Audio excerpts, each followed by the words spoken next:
সহকারী police super ASP ৪ জনকে চাকরিচ্যুত করা হয়েছে, চাকরির থেকে সরিয়ে দেওয়া হয়েছে। তারা হলো ৪৩তম বিসিএস এর শের শাহ, শোভন কুমার বিশ্বাস, রওশন জামিল এবং আশফাক ফেরদৌস। তাদের সমস্যা হলো তারা নাকি সরকারি চাকরি করবার মতো যোগ্য নয়। বিসিএস পরীক্ষার অনেকগুলো ধাপ পেরিয়ে তারা পাশ করেছে, তারপর ৪৩তম বিসিএস এ যোগ দিয়েছে এবং শিক্ষানবিশ থাকা অবস্থায় বাংলাদেশ সিভিল সার্ভিস নিয়োগ বিধিমালা ১৯৮১ ধারা ৬(2) মোতাবেক তাদের চাকরিতে অযোগ্য ঘোষণা করা হয়েছে।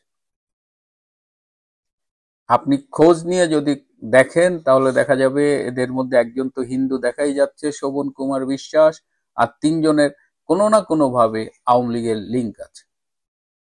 পররাষ্ট্র মন্ত্রণালয়ে ২ জন মেধাবী অফিসার যারা শিক্ষানবিশ ছিলেন, সহকারী পরিচালক, যারা দুজনই আবার বুয়েটের ইঞ্জিনিয়ার, তারা ৪৩তম বিসিএস এর মাধ্যমে পররাষ্ট্র মন্ত্রণালয়ে জয়েন করেছিলেন এবং এ বছরের ৩০শে জানুয়ারি তাদের ফরেন সার্ভিস একাডেমিতে পাঠানো হয়েছিল।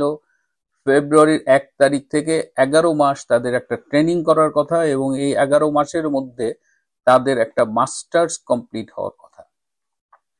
সেরকম অবস্থায় মোস্তফা মনোয়ার এবং অনির্বাণ সাহা দুজনকে সেই সিভিল সার্ভিস নিয়োগ বিধিমালা ১৯৮১ ধারা ৬(2) মোতাবেক চাকরিতে অযোগ্য ঘোষণা করা হয়েছে। অথচ নভেম্বরে তাদের মাস্টার্স শেষ করার কথা ছিল। এদের কি অপরাধ একটু জেনে আসি। মোস্তফা মনোয়ার, তার ডাকনাম আকিব, বুয়েট থেকে পাশ করেছেন ২০১৮ সালে।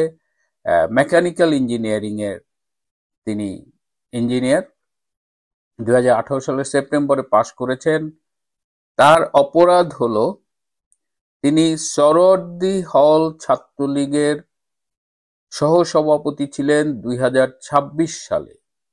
এইরকম অপরাধ থাকলে সে তো সরকারি চাকরিতে যোগ্য থাকতেই পারে না। তার এর চেয়েও বড় একটা অপরাধ আছে, তার নানা চাঁদপুরের খুব বিখ্যাত একজন মুক্তিযোদ্ধা এরশাদুল্লাহ, মোফাজ্জল হোসেন চৌধুরী মায়া ভাইয়ের সাথে এই এরশাদুল্লাহ নানা যুদ্ধ করেছিলেন, মুক্তিযুদ্ধ করেছিলেন বাংলাদেশের জন্য। এটির জন্য এই মোস্তফা মনোয়ারকে প্রশ্ন করা হয়েছে। এত বড় অপরাধ, এই মোস্তফা মনোয়ার তো সরকারি চাকরি করার যোগ্য থাকতেই পারে না। এদিকে বৈষম্য বিরোধী ছাত্র আন্দোলন বুয়েট কর্তৃপক্ষের কাছে বিভিন্নবার গিয়ে এর বিরুদ্ধে নানান অভিযোগ খুঁজে বের করবার চেষ্টা করছে।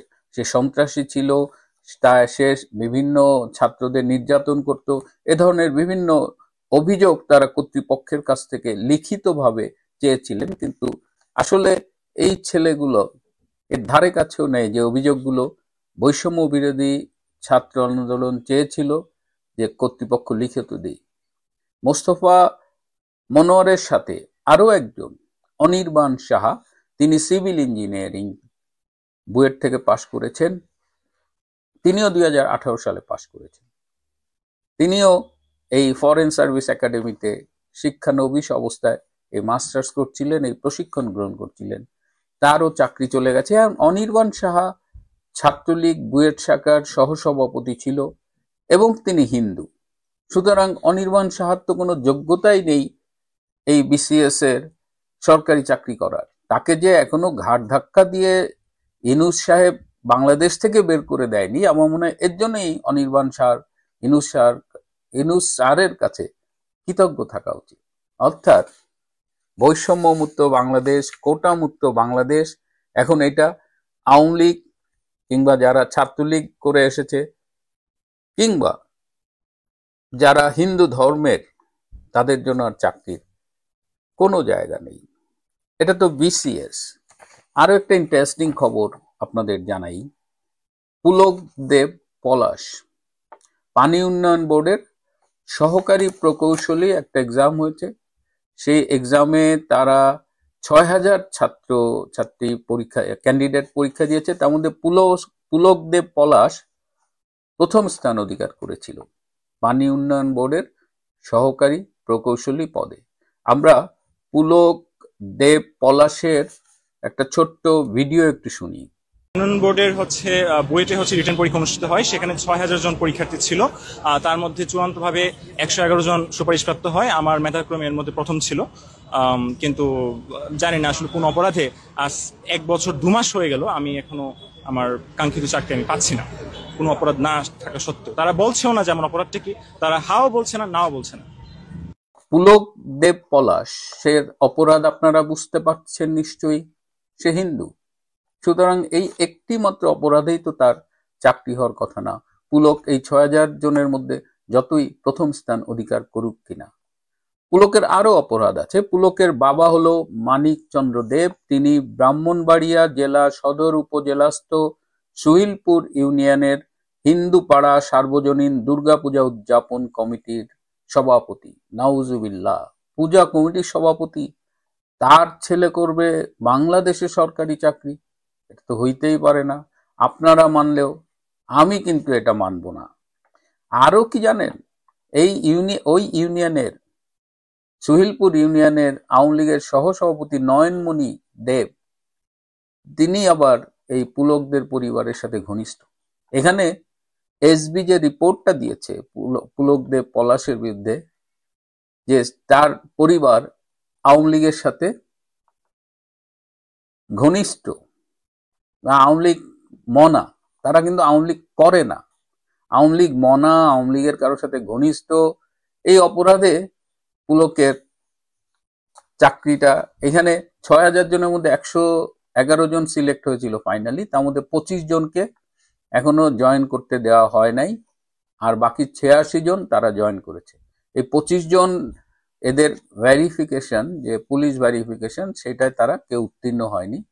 কেউ হিন্দু, কারোর সাথে আওয়ামী লীগের সম্পর্ক আছে, দূরতম সম্পর্ক থাকলেই হবে।